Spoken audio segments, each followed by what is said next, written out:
All right, I'm here with Rupak, my brother-in-law. How are you? Nice to see you again. See you. Um, so we're doing a series of these with everyone who worked on the movie, cast and crew. You are a very, very integral part of this whole process, and a lot of what I think people would wonder if they watch this movie and kind of find out that my entire crew was you and Tanya is the fact that you came onto this with, not really having any film experience.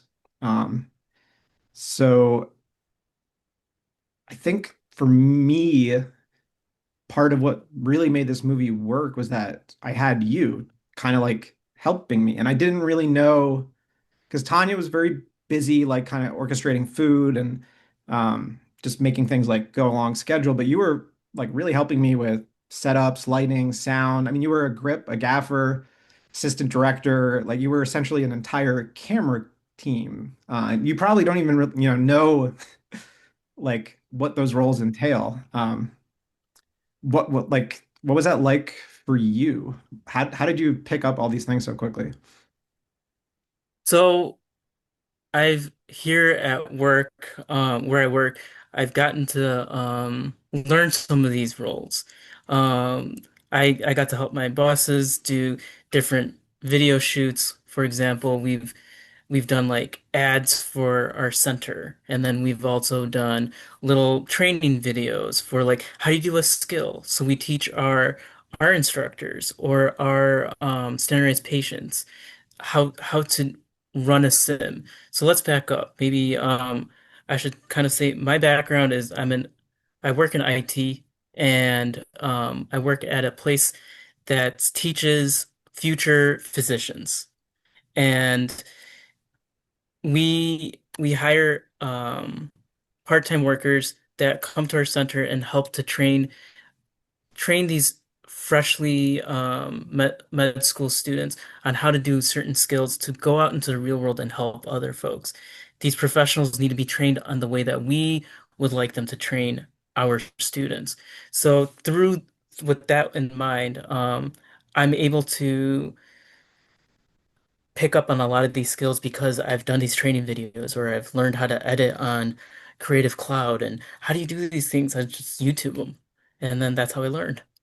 Yeah, and I mean, even since we filmed, you like reached out to me a few times about some of the Hmm. videos that we're working on. You clearly are paying more attention to sound. Uh, but Yeah. like, you're not. Did you like? Have you worked with lighting before?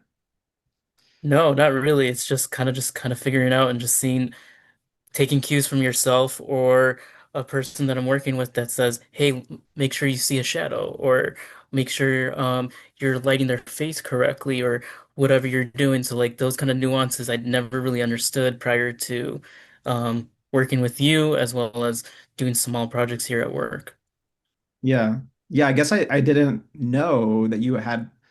So you hadn't really been on a film set before, but you hadn't. This wasn't the typical film set, but you had like No, experience with video, which I guess definitely helped. Yeah, yeah. I mean, a it's little bit. yeah. I think like I really had no idea how this would come together, and a big part of this was the performances from the cast were working, and they were all like bonding very well. But then there was this other side that was, I mean, Tanya and I had been planning for a couple months, so I kind of knew like how she would be helping, but I really wasn't sure how much help I would have. Basically, from you, I knew you were coming in like just a couple days before we started shooting. Yeah. And I wasn't sure how I was hoping to have time to like train you and like show you all the different equipment, but we didn't really have that time. We spent those 2 days, I think, before shooting, like setting up the Airbnb. Yeah. So you really learn on the spot. Um, On spot trial by fire and try to figure out, make it work. yeah, so I know that like you, part of my hypothesis, now that like I know you better, is that I feel like you have a lot of hobbies and you learn a lot of crafts very quickly. And so Yeah. my hypothesis is that you're like really good at learning things quickly. Yeah, like learn quickly or like practice. I know that we had a couple gaffes here and there, and then like once he told me that, hey, make sure make sure the battery's on, or make sure that, like we had one time, make sure the boom mic's on, right? So those little things, but yeah, I learn quickly. I try to if it interests me, I do learn. It's fun. Yeah, the boom mic is a good good I assumed that you would be operating the boom mic pretty much the whole shoot, but I think it was like Right. day on, like the very first scene we realized it wasn't working. Um, Hmm. and luckily we had lavaliers as well. But yeah, we couldn't figure it out. And then we replaced the XLR cord. Like we basically had a boom mic for like half of the set or half of the shoot. Yeah. Yeah. So in a weird way, it's been a little bit more difficult for in post-production because that the boom mic gets sound non-dialogue sound like Hmm. a lot better than the lavs do. So Right. we missed some of that. Um, but in hindsight, I think it was a weird blessing in disguise because you were able to be so helpful with like setting up lights and just like learning all the different setups. And I think it really shows. And one of the examples that I've often brought up is the first scene of the movie we shot twice. We shot it. It was the very first thing we shot, and it was the very last thing we shot. And just like, Hmm. looking at the two different ways we shot it was so different. Like I had no idea what was going on. I remember just like kind of panning the camera all over the place and trying to create this like hectic vibe. I didn't even really have a sense of like how this movie was going to be shot. And Right. day seven, I guess it was, um, we completely dissected the scene. We knew where the camera was going to be in like all the different angles I during feel different. like all of us grew like through that 7 days. The actors, you, me, Tanya, we all kind of grew as being like we saw the vision of this Yeah. within that 7 days, and that helped us a lot. And I feel like our chemistry, you and I, had a lot more understanding within the first couple days of taking cues from each other that, hey, maybe this or what have you. So I feel like we grew closer because of this. Yes. So I'm thankful for that. Yeah. Likewise. Um, yeah. I mean, I don't even. I think part of it is hard to express even in these, in like in a conversation, because so much of what I think how you and I connected was just unspoken. Um, Yeah. which is what really like I can't stress how much that like made this movie possible. Um, I didn't have to explain stuff to you. Like you just watched, and Hmm. basically by like the second half of day one, like you were, kind of doing all the things that I would have asked you to do without me having to ask them. So I could focus on like setting up the camera and working with the actors. Right.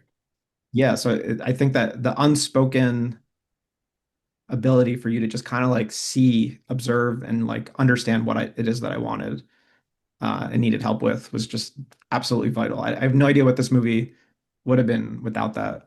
So yeah, all these kind of things came together in a beautiful way that made this movie worth, we're still working on it a year later. Yeah. Um, Yeah. didn't really expect that, but I think it's a testament to like what we did in that week. Yeah. For sure. For sure. Um, so you talk about the vision of the script that's kind of interesting to me because I feel like I've never had that happen before. I mean, I haven't really filmed anything in a long time, but Yeah. the type of movies that I made when I was in college and like it was very I wasn't trying to it was weird to have people like kind of create a vision with me. Um Hmm. Curious like what I sent you the script. Like how did you start to see the vision of the film? Like a So remember, I got the script maybe what a month prior, and it wasn't even the official version. It Yeah. was like two versions back. And I read it. I had a lot of confusions about who's this AI husband? How does this work? How are we gonna even make this like what's the vision behind? I think I first got caught up with that and just like how are we gonna get this done? Um, Understanding that relationship was um interesting to me because I've never seen that. And it was like such a visionary like thought or like I've never seen that in an actual like movie. It's like or like take place in real life. So this is a that's a really cool concept to me that got me hooked up. And then meeting an unruly friend come in and just make such a debacle to me just was hilarious. So that alone just got me interested into the script. But I remember I was reading the script on the plane ride to you guys. Um, and I was sitting there cackling at certain scenes when he was running around, or specifically the porridge scene, like him having getting oatmeal. Um, like I saw the vision, I knew that I didn't really have an idea of what was going on, like what your vision of the movie was, but I knew that I could feel comfortable, and I knew that your vision is going to be very spot on, and it's going to be exactly what you want, and I could and it'd be good for the whole audience. Like I don't know how to explain it exactly, but reading the script the first time around, I was immediately sucked in. I really liked it. I really enjoyed it. I really laughed at it, and I thought this is something that's going to be interesting. That makes me look really happy to hear because I didn't really write this for other people to read. I knew I was going to film it. So I wasn't trying to sell this. I wasn't trying to like I wanted it to communicate what I was doing, but I didn't have like long character descriptions because I already knew the actors who were going to play. I guess as I was figuring it Right. out. But yeah, there's a lot of things I did not do that I would that a traditional screenplay would have. So I guess I look back and I'm like, wow, I'm really glad people actually like got the story without me having to write too much description. Is I think really what was kind of missing from a traditional screenplay. Hmm. Um, but yeah, I guess it kind of makes me wonder, like, one of the things that I think a lot of people, if they end up seeing this, and I know the editors who've been working on this, I, I, I feel like you and Tanya has some like insight into independent filmmaking just for me and like, I'm sure, but I don't know Yeah. how much you know about independent filmmaking. I know you have like, you've worked on like instructional videos, but it's not really like this. What we did is like truly I think I'm hoping a new type of filmmaking where it is an independent movie, but it's also like an independent movie also implies like a 20-person crew. And Sure. I think a lot of people will look at this and really not believe that the entire crew was you and Tanya. Um, For me, I like just to say that this experience for me was um really fun.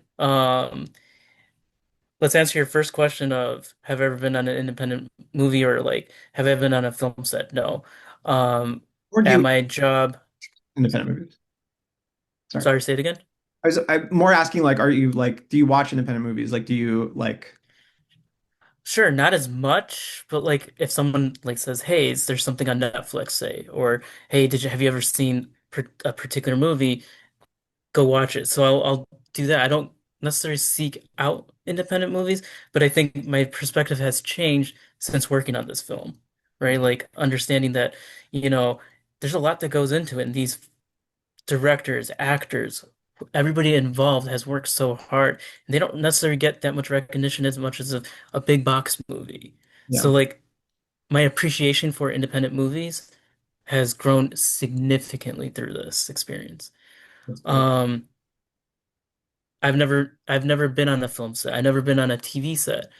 Walking to work through downtown Chicago, I've always got to see Chicago Med being filmed, or I got to see like various types of movies being filmed. And I've always been intrigued by seeing like blocking off big roads, how big the crew is, and then working on this film set, it's just like you said, almost like a three people crew, you, me, Tanya doing running the whole show, and it's just like, wait, they have that many folks, and then you and us three are working tirelessly trying to figure out how to make the next scene while we're waiting for the actors to prepare for their next scene to be right spot on and know what they're doing.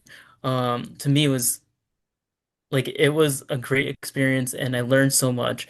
Um, like you said, I only worked on instructional videos and cobble them together and comes nowhere close to what we've done. And seeing sneak peek videos of what the movie is to come, I didn't envision it the way that it like I didn't think of it that way, right? Like it's like what I thought in my brain and what it is so different. And it's so like so good. So I'm just so excited and I'm so happy to be part of the film that it was neat. It was such a growing experience for myself. That's really good. Great to hear. Um, I think it was for everyone. I mean, it definitely was for me. I really didn't think that I didn't think I would walk away from this being like, I'm going to spend the next year like trying to see this through and get this to the like state that I want it to be at and bring on a whole like, editing team who do have like film background. I just I didn't really expect, it's very rare in life that like you set out to do something like big and it exceeds your Hmm. expectations. Usually it's like you have to compromise and compromise, but this just kind of kept spiraling in like upwards. Like it just everything was working out beautifully. And Right, right. I think we made something special. And my only like kind of addendum to like this independent filmmaking is like I hope that this becomes it. There was a time like in the 90s when like a movie as close to this that could be made. Um, Granted, like there would be more. This type of movie couldn't have been made 30 years ago, just because of like equipment. You'd have to shoot it on film. Digital video like wasn't good enough, Hmm. really like display on like a screen. Although in the late 90s it started to be that, but there was a point where like independent movies were kind of being shown in theaters side by side with big Hollywood films. And so people just by going to the theater and seeing like what's playing, um, just had exposure to independent films. And I think streaming has like embraced it a little bit at first, but I think it's been dwindling. And I think there's a really like deep hunger for new voices in filmmaking, at least from like the film scene and like people I went to film school with. Like it could be a bubble, and I don't know yet. Hmm. We'll see. I think, um, Well, like we've had co countless conversations about this yeah, since, and I agree with you that, like, for example, I'm not much of a film buff as much as obviously you are, or many other folks are, right? Um, so hearing like in the 90s, and sure, I remember seeing some independent films during the 90s, but again, I don't necessarily go seek out those. I will go look at big box things that I recognize, things that like superheroes or Star Wars, for example, to name a few. But I'm not gonna seek out a specific independent movie unless I knew the film director or someone like yourself says, "Hey, go check it out. It might be interesting for you." Uh, but like you mentioned, also streaming. Streaming doesn't really it doesn't necessarily cater for their needs or they're not going to make as much money on it too. So it's encouraging to hear like there are different platforms that are looking to help independent filmmakers again and then help to expose them. And you also mentioned to me in several conversations that so many big box directors now today were actually them themselves were independent filmmakers that grew from smaller films and got notoriety through their independent films. And look where they're at right now. yeah. I mean, it's so many of the up until a few years ago, like recently Sean Baker won Best Picture at the Oscars, and like uh, like it was very encouraging to hear like long live independent films is like the end note of the Oscars this year. Like I never thought I would see that. So I do think in the past couple years we're seeing like this new voices emerging, like Sean Baker, Hmm. the Safdie brothers. There are some new kind of voices emerging. But most of the filmmakers that uh, or anybody would know or generally from the 90s. That's when they came about. Like when you think about directors Right. working today, they all of their careers started in the 90s in like the Sundance era. They all went through film festivals. They all had movies that played in big theaters. I mean, Steven Soderbergh, Kevin Smith, Paul Thomas Anderson, Hmm. the Coen brothers, um, Catherine Bigelow. Uh, I don't know. It's pretty much like everyone. Hmm. Hmm. And yeah, I think that's just time to see some new voices. But a lot of that has to do with like what are the platforms? Are the platforms going to cater to that? I think that this whole thing that we're doing right now is I'm doing these videos because we're really trying to have a social presence. And part of the Yeah. story of this movie, if people do get interested in this movie, I think they're gonna like really be fascinated by the story behind this movie because the way it was made is just absolutely just I don't even know how to express just Well, we have what, like 14, 15-hour nights or days altogether. I remember what we only had like a couple hours of sleep and then we'd yeah be rushing over just to set up for the next day. So, yeah, like I feel like just the crew alone, just the actors alone, the amount of craziness that we did in a week. I remember when you first pitched this idea to me and you said that, hey, we're gonna film something in a week. And I was like, that's a lot of time. How naive I was. The amount of work, the amount of stress, the amount of uh, just work that went into this yeah is so rewarding just to see how it came together. And all the new people that have come, all the editors, all the other producers that have come in on this project. It's great to see that they all see the same vision, that you've seen it from the way beginning of time, and then how each of the other people, like myself, have gotten to like see your vision and now it's coming out to fruition is awesome. yeah yeah. And I one of the things that really makes me happy is hearing you like how you were chuckling on the when you were reading the script and like the editors working on it.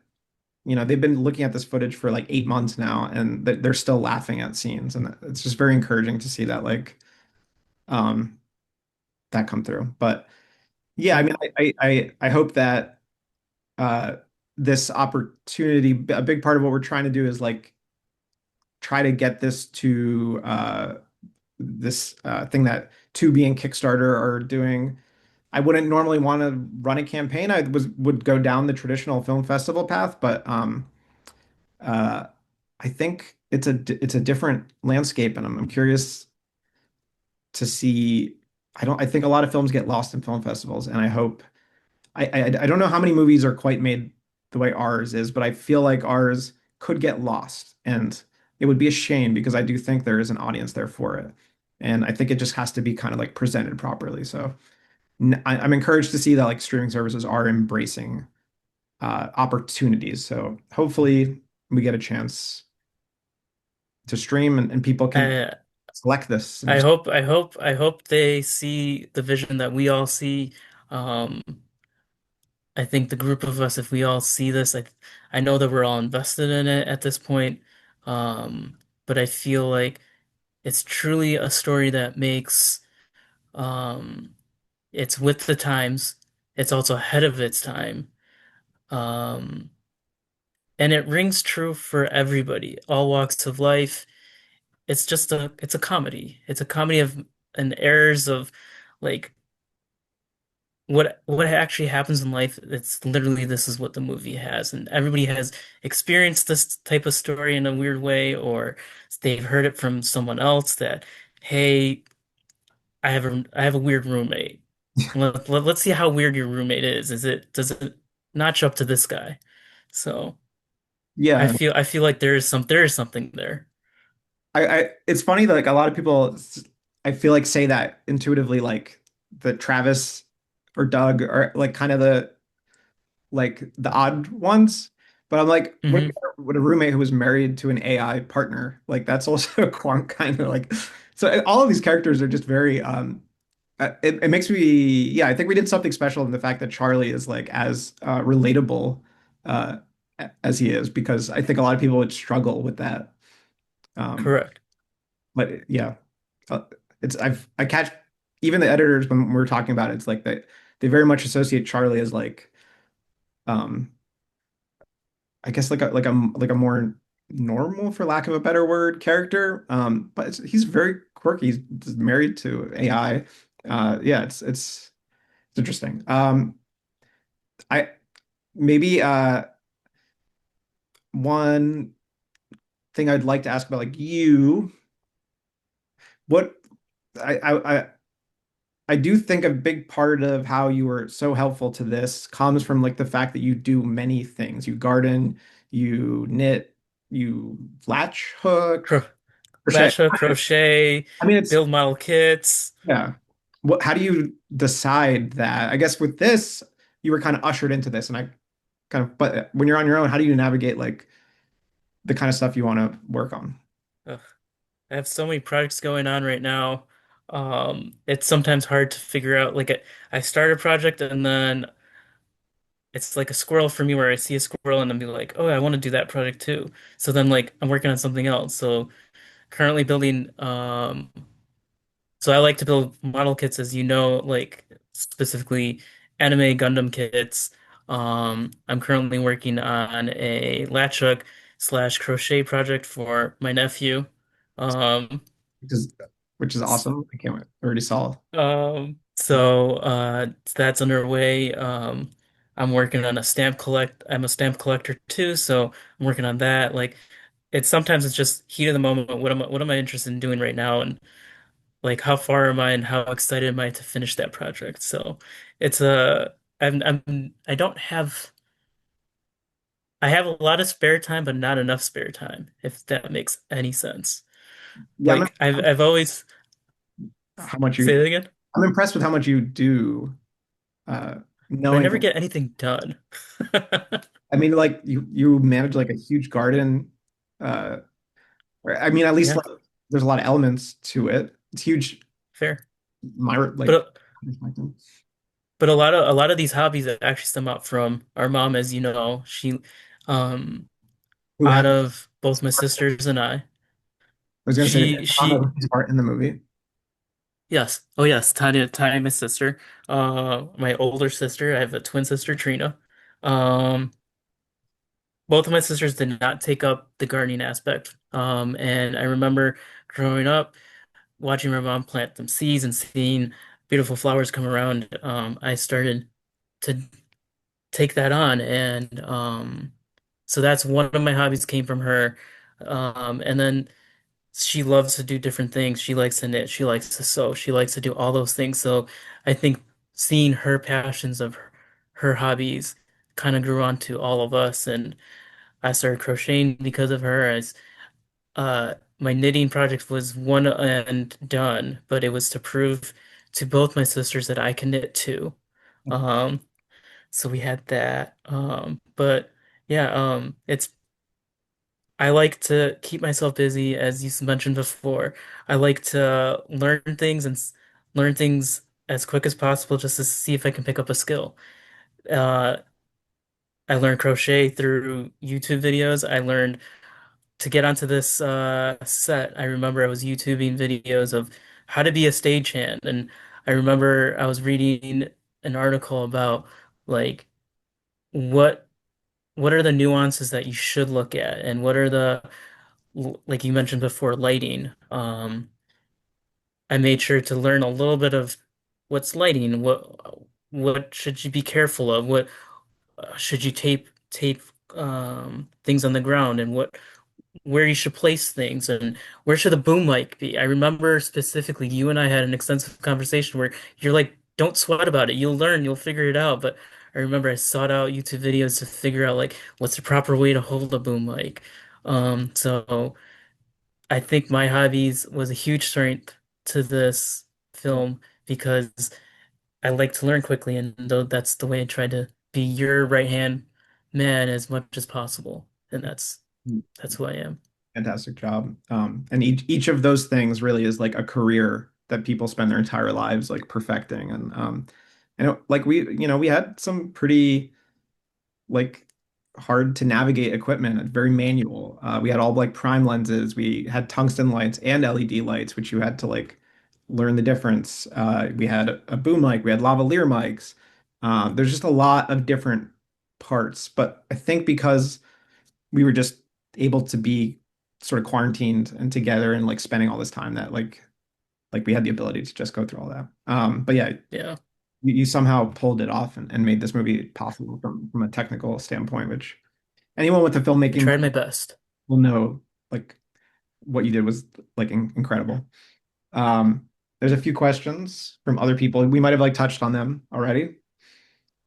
Your sister, Tanya, asks, my wife. Yes. We talked about this, but okay, no, this is good. You've never had experience before on a film set. As Avi mentioned, you really picked up skills so naturally and quickly. What was the most surprising thing about working on a film set like this for you? How hectic the schedule could be. Um, Again, let's talk about so at work, I work with actors and they've told me that on film sets it's hectic. They've told me like what this like the different theaters that all those workers work at. Like they've always described it to me, but I never put two and two together that how hard it is.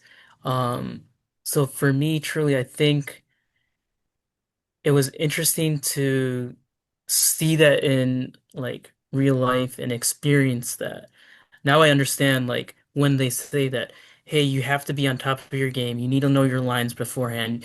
You need to be take social cues from the assistant directors, the directors, whomever you're working with. So like to me that was pretty eye-opening. Yeah. Yeah, and I should say like I think we had an ambitious schedule like maybe 12 or 14-hour days, but because everyone was so like willing to keep going, uh Yeah. I sometimes we just shot till 3 in the morning and just kind of kept going because Yes. we were having fun and everyone was down. That part actually surprised me because I was very like careful not to like wear everyone out too much, but the fact that everyone else kind of wanted to keep going, uh, Hmm. yeah, made it even more hectic than I think it could have been, but in a good way. It was like a In a surprise. good way, Yeah. for sure. Saham asks who he's a assistant editor and an executive producer. And he's running our social media stuff right now, and he will be editing this video, so I'm sure he'll watch it. He asks if you pay more attention to sound mixing in movies now. I do. Weirdly, yes. So sound effects to me now, I'm more attuned to it, I guess, to a certain degree of like, oh, how did they get the creaking noise? Or like I remember like here like watching a YouTube video of something and I was like, oh, I now understand where like certain sounds are being done and like trying to locate that particular sound. So yes, I do, and I want to know more. I want to learn more. I want to understand it more. But I do have an ear for it.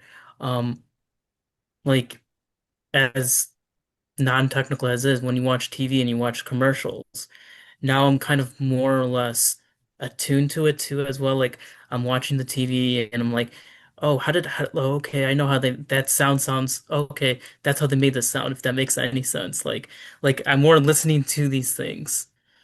I should mention that the way that I have you credited right now is, in addition to a producer, is assistant director and production sound mixer.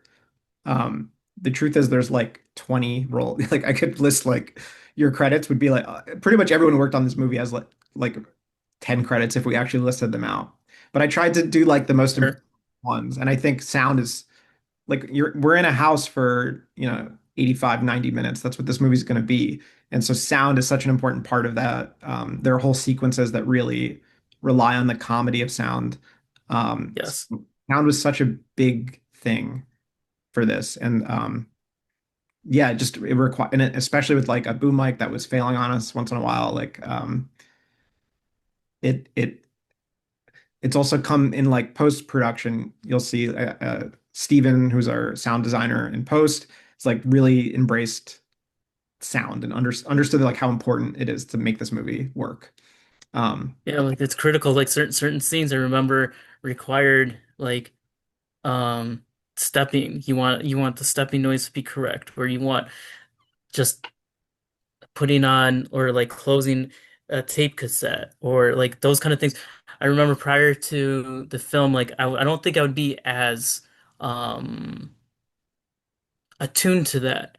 But working on this film set and then like Saham is asking, um now it's just like I'm kind of like thinking about it and I look at different things. I'm like, oh, that sound should be made, or I don't know how to exactly phrase this, but it's that it's now more important. Like if a chair creaks, you need that chair creak, and that's so essential to like a specific scene or something. So like I'm more attuned to it.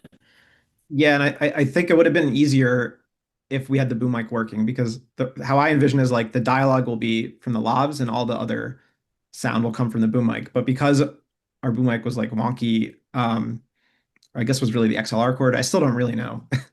It just kind of worked sometimes it didn't. But you had like a running list basically of like effects to get, like the cassette tape closing, whiskey bottle opening, and Yeah. you did do like a sound mixer's job.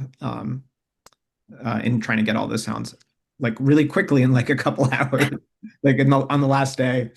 Um, and yeah, just even getting like dialogue of them yelling, like muffled through a door closed, and just stuff like that, just so it sounds realistic. Hmm. Yeah, it's just another one of these jobs that I think somebody could have, it's a real like full-time career for a lot of people, and Yeah. did a great job learning it in a week. All right, last question. Says from Trevor. Uh, Having had this experience, would you work in film again? yes and no. I would have to know what I'm signing up to. Uh, Another independent product, 100%. Um, I feel like I want to be in the midst of it. I want to be, I did like the hecticness. I did like the unknowing of what's my next job? What's my next task? How can I better help whomever I'm working with? Let it be just even getting food for folks or like you mentioned before, putting down gaffer's tape just to make sure that the set is safe. Being the director's eyes and ears for things that they may overlook because they're stressed out about something else. Um, I remember taking pictures of our scenes and being sure that does everything look the same thing for the second take to be sure that your next take wasn't going to be like out of place and then hey, it doesn't jive and then oh, what are we going to do? So The role of a script supervisor, which I've actually had on a film set, that is an entire career, like studying continuity. um I would definitely do this. I would definitely do it again for sure. But maybe I'll make sure that it's the right script, the right storyline. If it if it speaks to me 100%. I would love to do it again. Yeah, I think the thing best thing to end on is we've talked about all the stuff that you've done technically, but I think really where you help the most, and if we ever get to make another movie, which I think Which we will. we're hoping so, I feel like I've found a really good producing team because everyone has worn so many hats. That's really what like your shining credit is like you really produced this movie. We had me, you, and Tanya really pre-production and production, just like really making this happen and making this possible. Hmm. And then Steven and Julia in post-production have really like helped carry through from a producing aspect, and Saham as well. Um, so I think the ability to wear many hats and willingness to it really, and